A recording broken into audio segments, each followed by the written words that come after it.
Well, would you look at that? We've got mail. I know I came on here and I told you guys there was no chance we'd hear anything from the deposition or what happened there or what she wore or anything. Well, I'm happy to announce we've got a couple of things.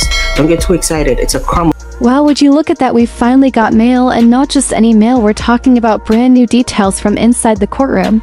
Something we were sure would never see the light of day. I told you before the deposition was locked down.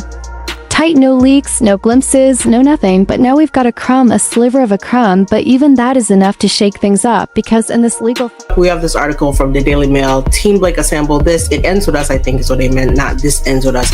It ends with us. Star 37 arrives for the deposition hearing with husband Lively's deposition and how her legal team is going all in on this high-stakes defamation and harassment case. Now normally depositions are sealed, locked away behind layers of confidentiality, but court filings are starting to give us a peek behind the curtain, and it's painting a picture of a legal strategy that's not just aggressive, it's downright theatrical. So let's get into it. According to a new report from the Daily Mail, Blake Lively showed up to her deposition not alone, not low-key, but with a full legal entourage. We're talking 8 attorneys from the powerhouse firm Wilkie Fargawa, her husband Ryan Reynolds by her side, and her sister Robin Lively. It wasn't just a legal team, it was a statement, a signal that Blake is prepared to fight this to the bitter end. Now the reason this matters isn't just because it looks dramatic, it's because bringing that much legal muscle to a deposition suggests something deeper. Either they're deeply concerned about what might come out, or they want to make sure the other side feels the pressure.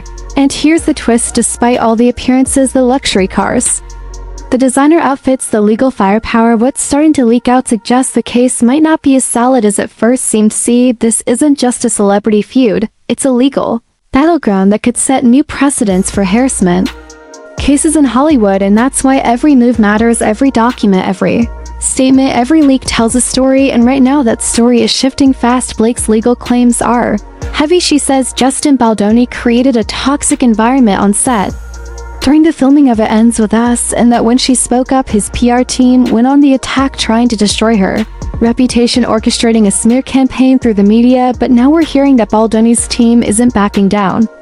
Not even close. In fact, they're calling her accusations baseless and claiming any backlash she's faced came from her own public behavior, not from any targeted attack. That's where things really start to heat up, because this deposition was the first time Baldoni's lawyers got to challenge Blake's story directly under oath. And guess what? Court filings confirm that Baldoni and his business partner Jamie Heath were in the room along with their attorneys while Blake gave her account.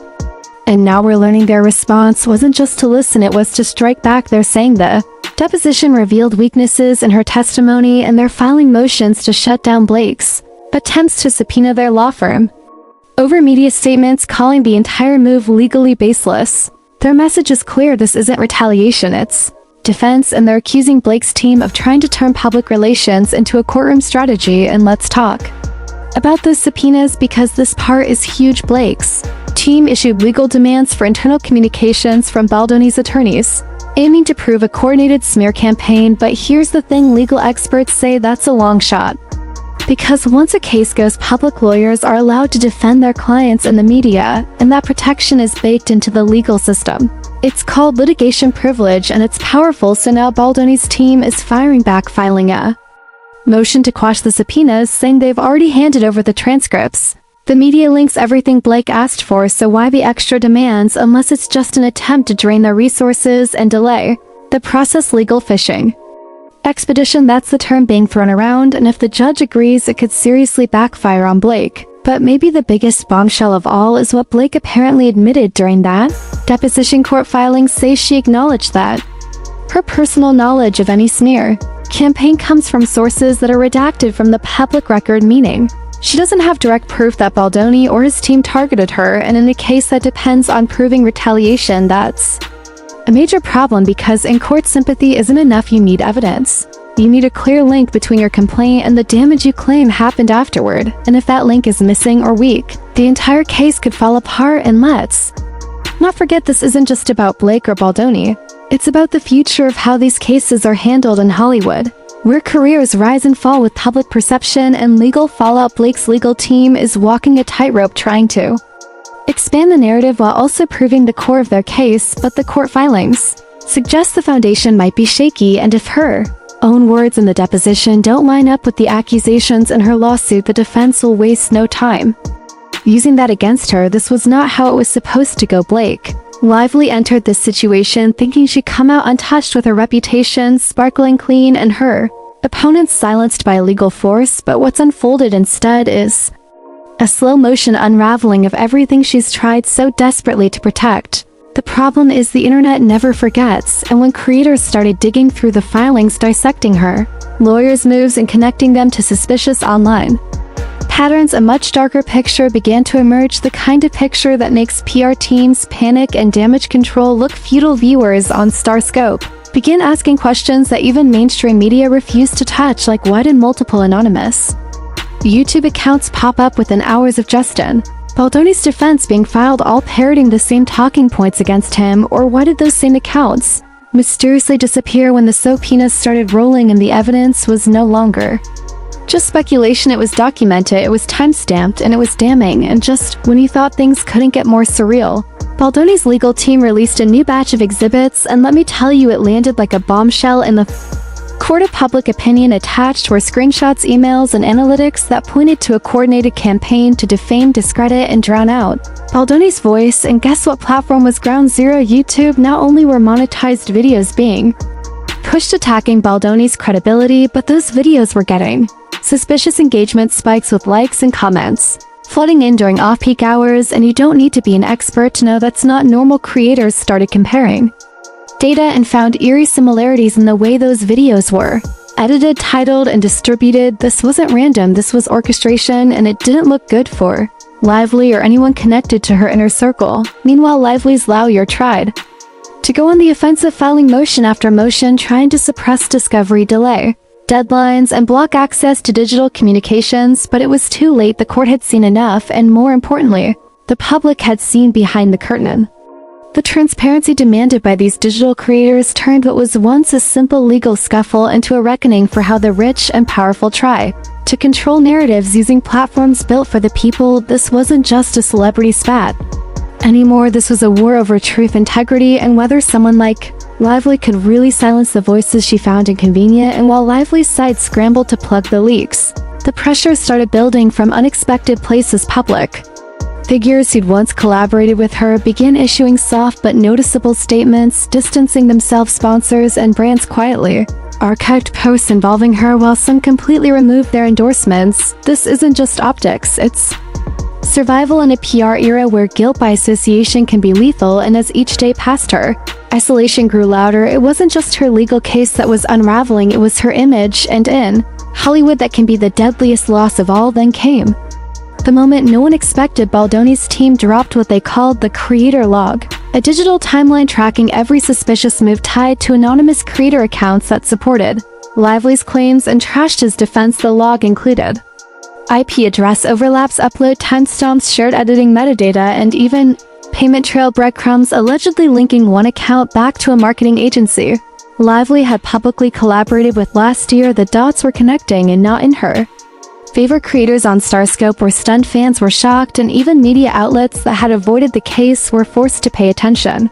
This wasn't just drama, it was digital warfare, and Lively's silence became more damning by the hour. Every non-response, every deflected question only added fuel to the fire. Gone was the pastel perfect persona, replaced by calculated evasions and behind the scenes scrambling. But the public wasn't buying it anymore. The people who once adored her started asking the tough questions. How long had this been going on? Who else was involved? And why was a celebrity with so much power seemingly afraid of one man's voice and a few determined YouTubers? The irony was painful. Lively had built a career on empowerment narratives, yet here she was accused of trying to erase someone else's right to be heard. All eyes were now on what the court would do next, and more importantly, how YouTube itself would respond, with pressure mounting for transparency. Some creators began demanding platform accountability if accounts were being used to manipulate public perception on behalf of celebrities. Where did YouTube draw the line, and would they cooperate with legal requests or bury under red tape? Starscope's audience exploded overnight, rallying behind the call for fairness and accountability. What started as a niche legal Drama had now become a movement exposing the lengths to which influence can be weaponized in the digital age, and Blake Lively, whether she intended to or not, had become the face of it. The internet was already buzzing when creators on Starscope began releasing their own timelines, receipts, and analytics. It was no longer just Baldoni's legal team dropping evidence. It was the people, the very voices that Blake Lively allegedly tried to silence, and what they brought forward wasn't just compelling, it was explosive screenshots of copyright claims filed within minutes of certain videos, going live coordinated demonetization strikes sent to creators who merely mentioned Baldoni or criticized Lively's legal strategy, emails from shadowy firms offering creators hush money to remove videos or change titles, and when those receipts hit the public timeline, something shifted forever. This wasn't just one celebrity trying to control a narrative, it was an alleged system designed to wipe it clean, and then the voices grew louder. One creator who had been hit with multiple copyright claims finally spoke up. She posted a side-by-side breakdown, showing how her original commentary content had been flagged by a third party that had no connection to the video or the media used in it. When she appealed the claim, she received a legal warning from an address linked to a firm that had represented Lively in another matter last year. Coincidence maybe, but then another creator came forward, another and another. This pattern wasn't isolated, it was deliberate, calculated, and chilling. This wasn't just censorship, this was digital suppression with a velvet glove. By now, major creators were forming coalitions, sharing data behind the scenes, tracking which accounts were flagging which videos, and more often than not, the same usernames kept popping up suspiciously active during specific time windows and only targeting content that either defended Baldoni or exposed Lively's legal strategy. Some of those accounts were traced to VPNs bouncing through Canada, the UK, and Los Angeles, and when one creator bravely revealed a list of flagged content linked to a specific metadata signature, viewers began to realize the game was bigger than they imagined. This was narrative warfare hidden in back-end systems and legal jargon, and while creators kept exposing the truth, YouTube could no longer pretend it didn't see what was happening. The pressure had reached a boiling point. From public tweets to trending hashtags, users were demanding answers, and when YouTube's official policy team responded with a vague statement about respecting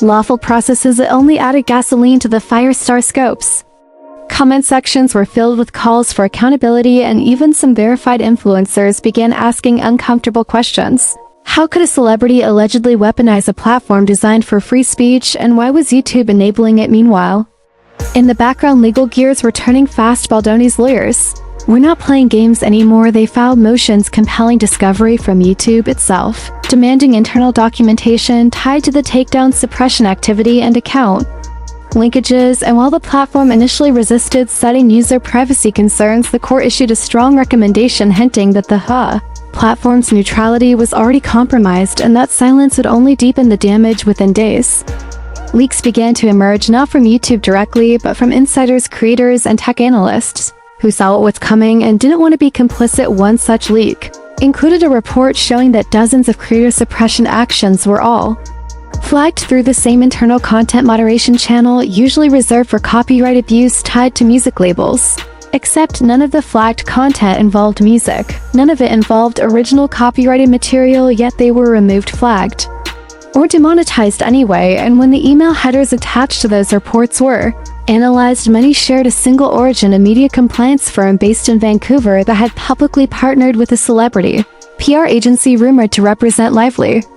Since early last year, the dots were no longer just connecting, they were burning themselves into public memory, and just when the narrative seemed like it couldn't twist any further, another bombshell dropped. One creator received a direct cease and desist letter, not from a legal firm but from a PR agency, and within that letter was an embedded image, a draft thumbnail for a yet-to-be-released attack video targeting Baldoni titled "The Truth They Won't Tell You About Justin." But here's the thing, that thumbnail wasn't made by the creator, it was made by the firm. The creator had never agreed to post it. They were being beta manipulated, and when they refused, they were threatened, and they kept the proof. They posted the draft, they posted the email, and suddenly the internet had a glimpse into the playbook, the kind of manipulation no one wanted to believe was real until it was staring them in the face. The fallout was instant. Sponsors began dropping out of partnerships with Lively, not in press releases, not in scandalous headlines, but quietly, subtly, like a house bill on San Juan. Brand removed all social posts with her, another pulled her name from their upcoming campaign list, even a nonprofit she'd recently partnered with scrubbed her face from their event page. No one wanted to be caught in the fire, and the more creators pushed, the more the cracks in her empire started to show, and the silence from her camp turned into panic, into legal threats, into private emails begging creators to take things down, to move on, to let it go. But none of them did, because for once they held the power. By now, court documents were being picked apart line by line, with creators creating visual breakdowns of who knew what and when. Several email chains cited in the filing included vague references to problematic noise from the YouTube crowd, and one ominous line that read, "We'll handle them quietly." That line echoed across Reddit, TikTok, and commentary channels, and it became a rallying cry. "We are the noise, and we won't be handled." The story was no longer about Lively versus Baldoni. It was about whether voices online could be erased by legal bullying and digital manipulation. And in a move that stunned even veteran media watchers, a former employee of a well-known PR agency stepped forward anonymously and confirmed that there had been internal discussions about how to spin the narrative. When the subpoenas landed, they admitted that multiple dummy accounts had been set up to post defense content, subtly spinning the conversation in Lively's favor. They weren't instructed to lie just to sow doubt, seed confusion, and slow the virality of the backlash. The technique was called narrative dilution, and it had been used before, but never had it been so widely exposed in real time, and never had the internet fought back so hard as Starscope continued covering the drama. Real-time viewership skyrocketed. Creators who had once feared retaliation now felt empowered because the truth had momentum, and Blake Lively's team couldn't stop it with lawyers or claims or algorithm tricks. The story had outgrown her, and it was now about every creator who had ever been silenced by a system that claimed to protect free speech while secretly bowing to the rich and powerful. And as the next hearing approached, insiders said Baldoni's team was preparing a witness list that would include creators, tech experts, and maybe even a few current or former employees from platforms involved. If that happened, if those voices were allowed to testify under oath, the ripple effect would be bigger than anything we've seen in digital history. If you found this breakdown helpful, don't forget to hit like, tap subscribe, and ring the notification bell so you never miss another celebrity legal bombshell.